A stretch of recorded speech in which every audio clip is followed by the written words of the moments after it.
दूर गांव में एक प्यारे से किसान रहते हैं, गंगाराम जी। उनका बगीचा पूरे गांव में मशहूर है। वहाँ पपीते, सीताफल, अमरूद और केला सब कुछ उगता है। हर सुबह बगीचे में ताजगी की खुशबू फैल जाती है।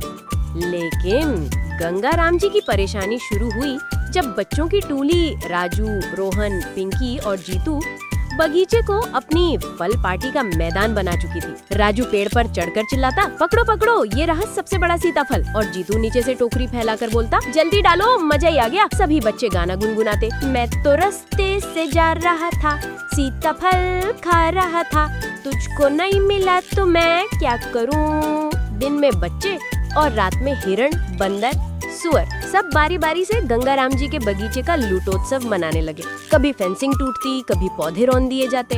एक दिन गंगाराम जी ने बच्चों को समझाया, बेटा फल खाने से मुझे कोई आपत्ति नहीं, लेकिन पेड़ों को मत तोड़ो, ये तो मेरे बच्चों जैसे हैं। बच्चे मासूमियत से बोले, दादू हम तो सिर्फ फल तोड़ते हैं, नुकसान तो जानवर करते हैं। रोज रोज के नुकसान से परेशान होकर गंगाराम जी ने तय किया, अब सारे फल तोड़कर बाजार ले जाएंगे। उन्होंने सुबह सुबह सारे पके फल तोड़े और बाजार पहुँचे, लेकिन वहाँ पहले से ही फलों की भरमार थी। किसी ने अच्छे दाम नहीं दिए। गंगाराम जी ने उदास होकर कहा, अरे इससे तो अच्छा था कि गांव के बच्चे ही खा लेते। मैंने लालच में फल छीने और बदले में कुछ नहीं मिला। थके कदमों से वे घर लौट आए। अगले दिन राजू, रोहन और पिंकी खेलने निकले, पर बगीचा सुनसान था, दादू कहीं नहीं थे। फिर देखा गंगाराम जी दादू पेड़ के नीचे बैठे उदास चेहरे से दूर कहीं देख रहे थे। पिंकी बोली, अरे हमारे दादू तो अब मुस्कुराते भी नहीं। राजू ने पूछा, क्या हुआ दादू? गंगाराम जी ने पूरी कहानी सुनाई। मेरे परिवार का भरण पोषण इसी बगीचे की आमदनी से होता है, लेकिन बाजार में फलों की बिक्री में मंदी है और उनकी आर्थिक स्थिति अब ठीक नहीं है। राजू की आंखों में चमक आई। दादू अब आपकी मदद टूनपुर की टोली करेगी। तीनों बच्चों ने मिलकर गांव के रोड पर एक छोटा सा फल स्टॉल लगाया। बोर्ड पर लिखा, गंगाराम दादू के बगीचे के ताजे फल प्यार से तोड़े गए हैं। पिंकी ने रंग बिरंगे कागज से सजावट की, रोहन ने कीमत के कार्ड बनाए और राजू ने प्रचार किया, टूनपुर वालों, हमारे दादू के फल सबसे स्वादिष्ट हैं। शुरुआत में कुछ ही ग्राहक आए, लेकिन फलों का स्वाद सबके दिल में उतर गया। धीरे धीरे बिक्री बढ़ने लगी। दादू के चेहरे पर फिर से मुस्कान लौट आई। राजू और रोहन ने सोचा, बगीचे को जानवरों से बचाना भी जरूरी है। उन्होंने आवाज सेंसर वाला अलार्म और घूमने वाली टॉर्च लगाई। रात में कोई जानवर आता तो अलार्म बजता, टॉर्च चमकती और जानवर भाग जाते।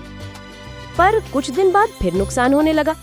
अब समझ नहीं आ रहा था, जानवरों से बचाव के बाद भी नुकसान कैसे?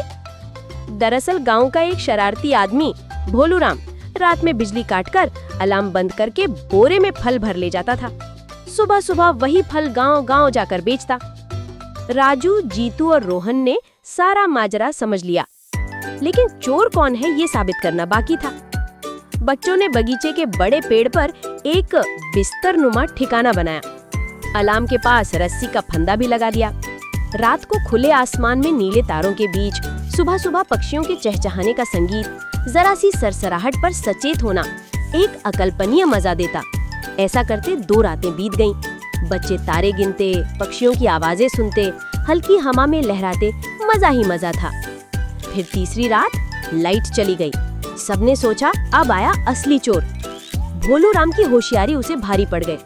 दरअसल वो बिजली बंद करने के बाद भी अलार्म को बंद करने आया। सोचा अलार्म में बैटरी लगी होगी तो सायरन तो बज ही सकता है। भोलूराम आया, अलार्म बंद करने बढ़ा और तभी धप, रस्सी का फंदा कस गया। भोलूराम उल्टा लटक गया और चिल्लाने लगा, अरे बचाओ, कोई भूत मुझे बांध गया, अरे रे रे, अरे रे रे, छोड़ दो। पेड़ पर बैठे बच्चे हंसी से लोटपोट हो गए। राजू पेड़ से गिरा और बोला, अरे बाप रे, मेरी कमर। शोर सुनकर गांव वाले और गंगाराम जी भी आ पहुंचे। तब तक सुबह हो चुकी थी। भोलूराम पकड़ा गया। सबने समझाया, भाई मेहनत से कमाओ, चोरी से नहीं। भोलूराम बोरा उठाकर शर्म से बोला, अब कभी चोरी नहीं करूंगा, और दबे पांव वहां से रफू चक्कर हो लिया। अब बगीचे के फल गांव में बिकते। दादू के पास पैसे भी थे, प्यार और सम्मान भी।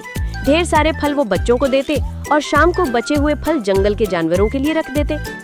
राजू हंसकर बोला, अब तो इंसान भी खुश, जानवर भी खुश और दादू भी खुश। गंगाराम जी मुस्कुराकर बोले, बेटा, असली खुशी बांटने में है, चोरी या लालच में नहीं। अगर आपको हमारी कहानी पसंद आई हो तो लाइक और शेयर करना ना भूलें और अगले वीडियो में मिलते हैं एक नई मजेदार कहानी के साथ। Bye bye.